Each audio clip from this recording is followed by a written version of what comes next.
Nate here. Today I'm in Siem Reap, Cambodia at the Long Stay Hotel. Look at that, got some nice artwork, a little stand, a desk, which is great. Maybe I'll see if I can hook up my TV afterwards. Got a little bench. We got the air con here. Got your wardrobe with the security box. Got some robes because I'm a fancy boy. And then pretty nice bathroom.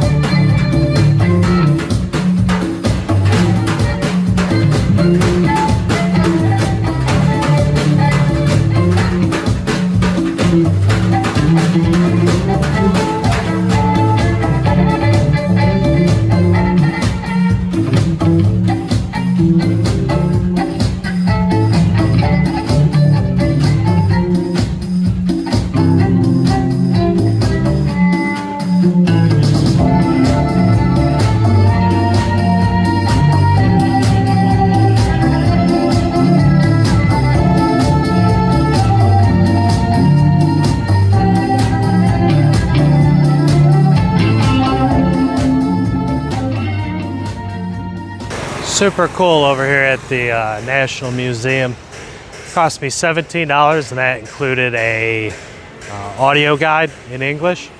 You can get them in a series of languages, so if you're Thai or whatever, you can get that too. Highly recommend it. It was super cool.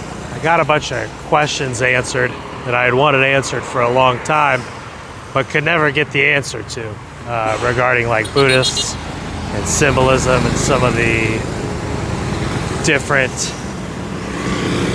like just basically mythology of the religion. And it was super cool here because I'd asked so many people, but when you're asking restaurant employees and bar girls and taxi cab drivers, they're not going to really be able to give you much answers. And the few times I tried to stop and talk with monks, they didn't speak English, so I never could find an answer. But they actually gave me quite a few good answers in there regarding like the bird creature. That's a national symbol for Thailand, and its relation to the Naga, which is like a serpent creature that you see many different places.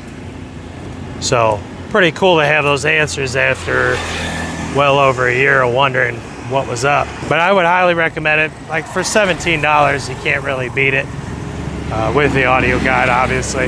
Now, if you're a guy who doesn't like to read or you don't really care to learn anything, then not for you. But if you're the kind of guy who likes to pontificate and opine historical times in different regions, cultures, perfect. Really a perfect place.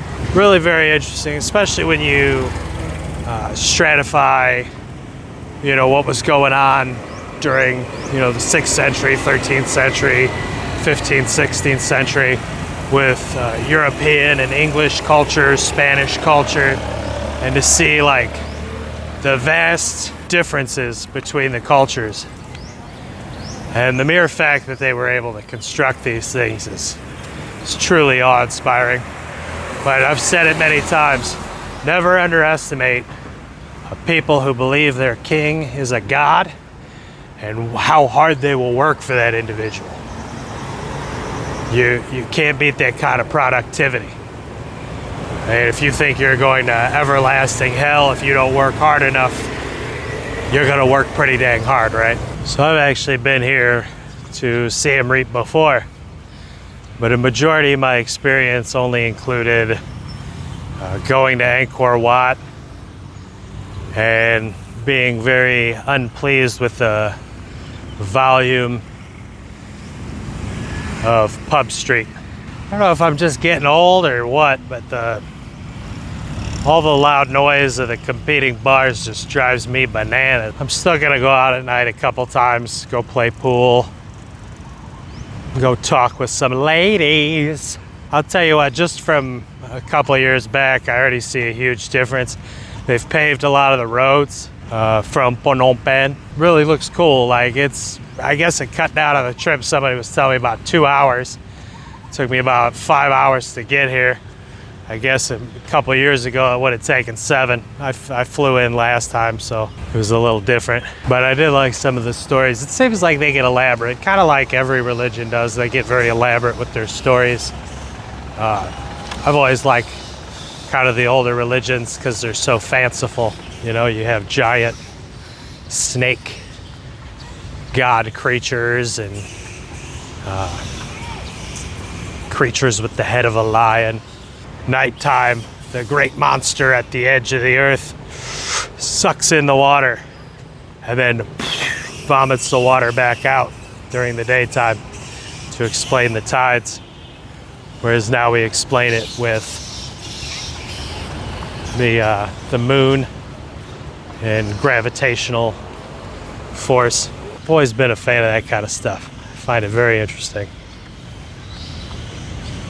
Well, that's pretty cool. I think I kind of want to stay in Siem Reap for a while. I find my contemplative thoughts are going wild here. It's always nice to be introspective. One of the things I found when I was working every day, all day, and then working on my other side projects or side hustles, and then working on my self-improvement, I really get a lot of time to just sit and think and ponder reality. Whereas now, I have exponentially more time, which is very nice for me before my mind starts to deteriorate with age. I can really take the time to understand the world better, which might seem like they call it mental masturbation, but to me, it helps with everything. My investments, my lifestyle, my decision making. The more I can ponder on the big picture of reality, the more I can tear down the facade created by my culture and education system, which is an act in brainwashing itself. I really find something more real, something that can reap benefits. It was like finding these little areas that maybe I wouldn't have seen before. Statues are super cool.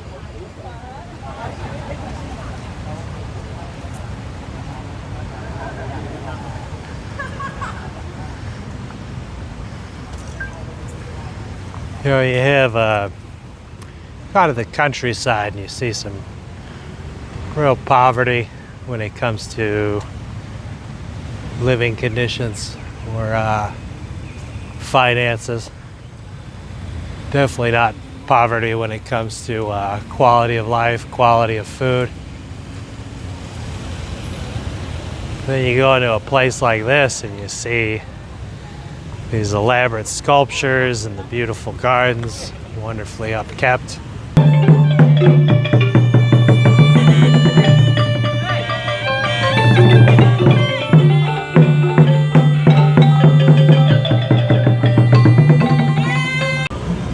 Tell you what, I've just been back in Siem Reap.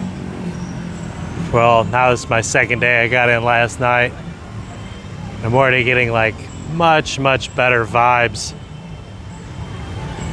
and a much better feeling from this city than I did in Phnom Penh. Phnom Penh is really it's not good for me. Maybe if you're used to a big city environment where there's a lot of criminals and crime about, it's fine for you, but I can be anywhere in the world. I don't want to be there. But Siem Reap gives me much better vibes, a lot better with interactions with people too, a lot more smiling, a lot more happy people wanting to say hello. But in Phnom Penh, I didn't get any of that. Just scam artists and rip-off artists. Although I will say, if I go hang out by Pub Street, I'm sure I'll get much of the same. You know, that's the tourist area. That's where the vagabonds and ne'er-do-wells would hang about.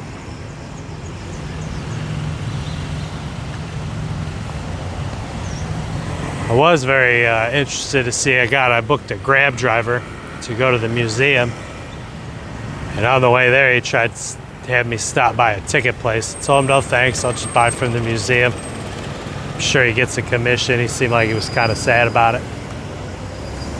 But back on the path, back on a journey.